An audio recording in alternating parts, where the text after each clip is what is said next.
Salam çox dəyərli gözəl insanlar. Biz gəlinə gəlmişik, gəlini aparmağa gəlmişik. Burada belə bir adət var. Aş bişirirlər. Gəlinə gələnlər, oğlan öyündən gələnlər aş yeyir. Sonra da şərbət iç çox. İnşallah şirin deyib şirin danışaq, şirin gülaq deyə. Belə adından da ölürəm, yerinə düşdü aş.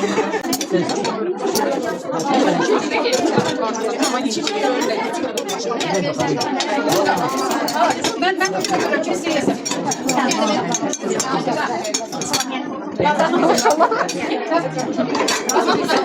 Maksudlarını koyuna kar yağmasın.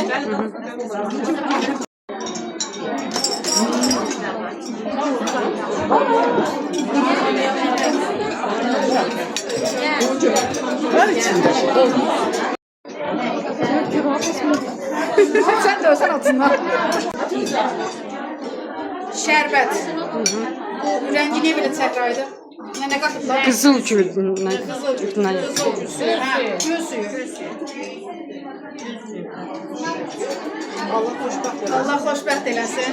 Şirin sözlü olsunlar. Xoşbəxt. Dalı gəlməsin.